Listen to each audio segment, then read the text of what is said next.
दूर होंगी ये सारी बाधाएं, माँ कात्यायनी के आशीर्वाद से होगी चटमंगनी पटब्याह। माँ दुर्गा का छठा स्वरूप है देवी कात्यायनी। नवरात्रि के छठे दिन माँ दुर्गा के इसी स्वरूप को पूजा जाता है।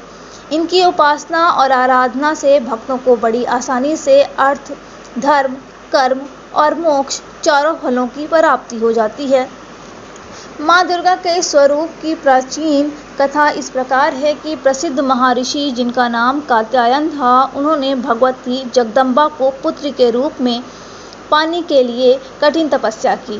कई हजार वर्ष कठिन तपस्या के बाद महर्षि कात्यायन के यहाँ देवी जगदम्बा ने पुत्री रूप में जन्म लिया और कात्यायनी कहलाईं। ये बहुत ही गुणवंती थीं। इनका प्रमुख गुण खोज करना था, इसलिए वैज्ञानिक युग में देवी कात्यायनी का सर्वाधिक महत्व है। माँ कात्यायनी अमोघ फलदायिनी हैं। इस दिन साधन का मन आज्ञा चक्र में स्थिर रहता है। योग साधना में इस आज्ञा चक्र का अत्यंत महत्वपूर्ण स्थान है। इस दिन जातक का मन आज्ञा चक्र में स्थित होने के कारण माँ कात्यायनी के सहज रूप से दर्शन प्राप्त होते हैं। साधक इस लोक में रहते हुए अलौकिक तेज से युक्त रहता है।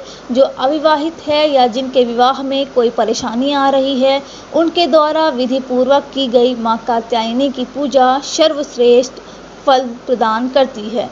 इनका स्वरूप अत्यंत भव्य और दिव्य है। ये स्वर्ण के समान चमकीली हैं। इनकी 4 भुजाएं हैं। दाईं तरफ का ऊपर वाला हाथ अभय मुद्रा में है तथा नीचे वाला हाथ वर मुद्रा में है। माँ के बाईं तरफ के ऊपर वाले हाथ में तलवार है व नीचे वाले हाथ में कमल का फूल सुशोभित है। इनका वाहन भी सिंह है। माँ कात्यायनी का ज्योतिष से संबंध। जिन जातकों की कुंडली में विवाह से संबंधित कोई परेशानी है, तो माँ कात्यायनी की साधना से वो दूर हो जाती है। स्त्री की कुंडली में विवाह का संबंध गुरु से है और पुरुष की कुंडली में स्त्री पत्नी का संबंध शुक्र से है।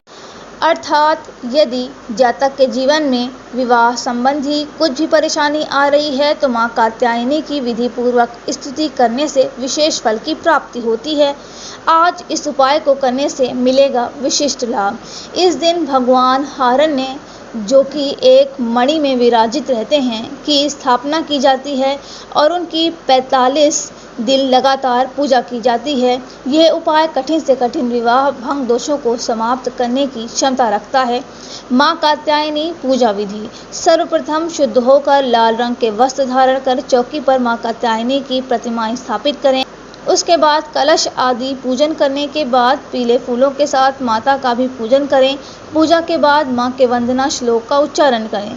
उच्चारण के पश्चात माँ का स्तोत्र पाठ करें और फिर माँ को पीले नैवेद्य का भोग लगाएं। जिन साधकों को विवाह से संबंधित समस्या है, इस दिन माँ को हल्दी की गांठें माता को अर्पित करने से माँ उन्हें उत्तम फल प्रदान करती हैं।